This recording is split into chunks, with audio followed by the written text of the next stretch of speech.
It's your boy Romantz. Gonna try to get this one out. This is like my third take on this video, and I really want to get it right this time. This is my final send-off, my farewell to modern romance. It's been 7 long, crazy, effed up years, and I want to thank everybody that came to see us, that was part of the band, that was integrated in the band, anyone who dated me during those years, anyone who was there for me, anyone who gave me a ride, filled in on bass or guitar or whatever.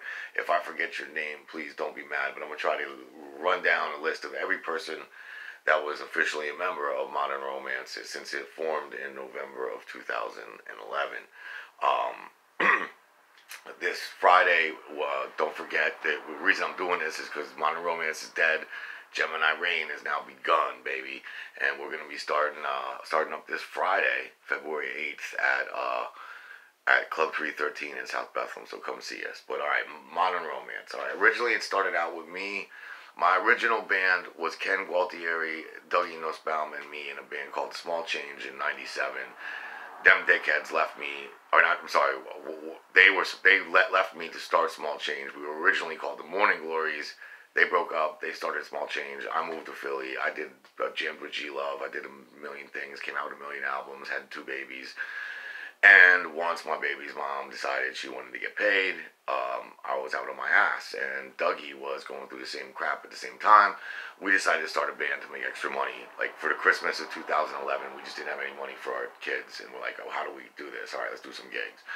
We ended up getting 3 gigs in a row, 1 at Staley's, 1 at the Firehouse, because the Godwalds, who were East Side boys, used to own that, and then 1 at the Funhouse. And I needed a drummer for those gigs, so my girlfriend at the time, her daughter played drums. Her name was Tiff Kent, so she was number 3.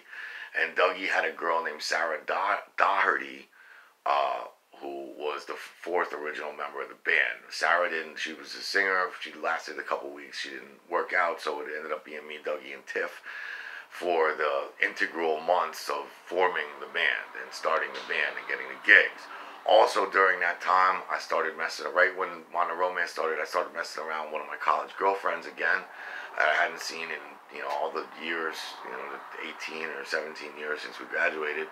Her name was Jen Richmond, and she took over the controls, not only being my girlfriend, but she was also manager of that band, and a lot of the success rode on her hard work and efforts and just her type A personality, getting shit done, being on the phone. So in many ways, Modern Romance really was Richie Romance and Jennifer Richmond's band. It wasn't, but at the beginning it was me, Tiff, and Dougie. Eventually we kept hearing, especially from Tina at the Funhouse, that we needed to get a bass, and we did. We had an empty sound. So Kenny Gualtieri started filling in on bass, and then his wife Robin started jumping in on hand drums. And that was working out pretty nicely. And during the whole, from the word go, from the first Modern Row gig, that's why I was living at my parents' house, and when they found out I was doing gigs, they said, get the fuck out. I had to find a place to live. I ended up living in Kenny's garage from Christmas the Thanksgiving of 2011 to July 17th of 2012, on the magical day I bought my house in Fountain Hill. So that whole time I lived in the garage. If you've ever seen the Modern Romance album, I'll try to find one here.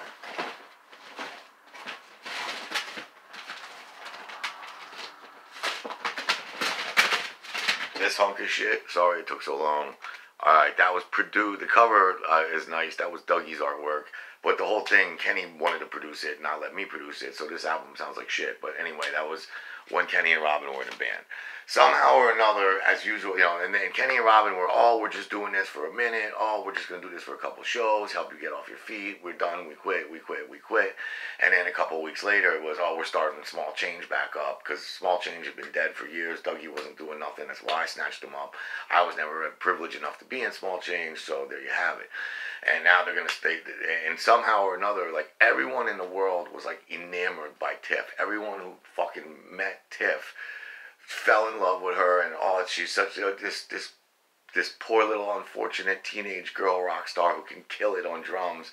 It just, everyone fell in love with her. Every musician, everybody just loved Tiff. And Kenny and Robin were no different. And they like, basically, Robin reeled her in, and like she went from wearing fucking Adidas and skin tight leather fucking animal print fucking pants like she's in an LMFAO to the next day wearing fucking used flannel shirts and dressing like a fucking hippie and shit. Robin got into her brain and poisoned Tiff's mind. So Tiff started like crying and she wanted out of the band. And I really did. When we had Sarah Doherty, that was what I wanted as far as a singer goes. And I always wanted another girl singer. There was a girl named Celia. I can't pronounce her last name because it's Hawaiian, even though she's white. She has like red hair and she looks like a younger version of like Molly Ringwald or something. But Celia used to sing with us too. So for a while there was 3 girls that were under 21 that weren't old enough to get into any of the bars that were in our band. But anyway, Celia didn't really work out. Sarah didn't work out. But I worked the shit out of Tiff. We really did. We started doing gigs anywhere and everywhere we could. 5-6 nights a week, poor Tiff. And I can't tell you how many times she was sitting there with her drum in one hand, banging a cajon on the other on stage, bored out of her ass. Like it was so much like having a daughter in my band. It was crazy. But I love Tiff. I'm not here to shit on that. It was great. But Robin snatched her the fuck away from me is basically my point. So in one fell swoop, I lost Robin, Kenny, and Tiff. Dougie was whining and he wanted out of the band. So Eric, who comes in to save the day? Eric P. Hippie Schmidt not only jumps in on drums, but moved into my house right after I bought it, which kind of helped me out for a few months. And then once Eric came in and moved into my house, I was like sick of Kenny and Dougie. I was sick of their shit. I was sick of Robin. So I was like, fuck all yous, you know what I mean? And then I got, and Ian Hippie didn't last long either. He started giving me, I've been making music with all these people except for Tiff, for over 20 years. So it's their typical shit that they pull when they start a band. Like, it's never possible when I'm in it, and then when I leave the band, they're fucking Superman and they can do everything. But anyway, so after that, a guy named Peter Fritz came into my life, all right? And a lot of people, and that was right after I bought my house, and, you know, most people would, I loved it because he was always in my house. I'd go up to my bed, there he was, and I'd come back down 8 hours later, there he still was, fucking around, touching shit, moving shit, playing with shit, bringing fucking $10,000 pieces worth of equipment over to my house and leaving it there and shit like that. Gotta love Petey. But Petey introduced me to Josh Cologne, who could play guitar. Josh Cologne was a good guitarist, but he was very religious. He didn't like curse words or the N-word, and what I do is chock full of both, so it didn't end up working out with Josh. There was really no hard feelings. It was all good in the end. Next to come up to bat after him and was with Josh along, Pete brought on another guy he was working with on drums, a new guy who had really no experience, but he wanted to play. So, and he had a drum kit, and he had tons of friends at the fun house, and he definitely had a lot of chicks. And his name is Zach Elchar. Our crowd stepped up in hotness during the Zach Elchar days. I'd say that much. But also, during that time, once Hippie moved out of my house, got kicked out of my house and my band, Ross Brown came along. All right, now Ross Brown, guy from the East Side. I knew him growing up. I guess he should have grew up and been a b-boy like me, like the rest of the East Side boys. But instead, he became like a long-haired beach bum, professional couch surfing guitar player, dude.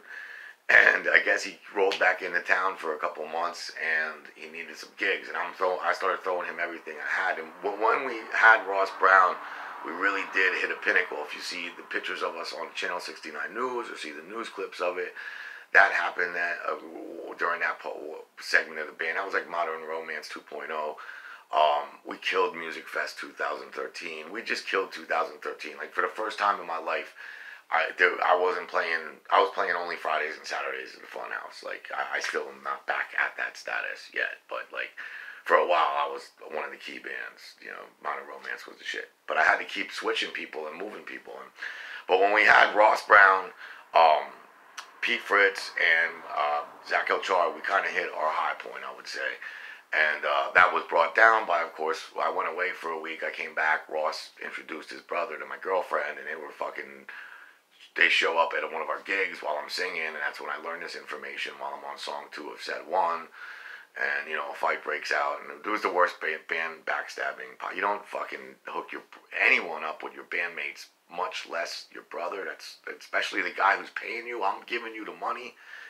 What a stupid shithead. I have nothing good to say about Ross Brown other than what I've already said. So I kicked him out of the band, and then once he was out, I needed a new lead guitarist. So in came Will Kiss, and for a while, Will Kiss was my guitarist. And then I started Rusty Snow is my boy, my road dog. I've always been doing open mics with him at the Steel Pub. And he and I were just gelling and vibing at the time. And I had him jump in on drums a couple of times. And he started filling in. Because Rusty's he's so much oomph. He is so much, even on drums. Most people, when they play on drums, they're focused on drum. And they don't hear much from him all night. Rusty just somehow kills it on drums. So Rusty started drumming for me during the winter of 2013, winter of 2014.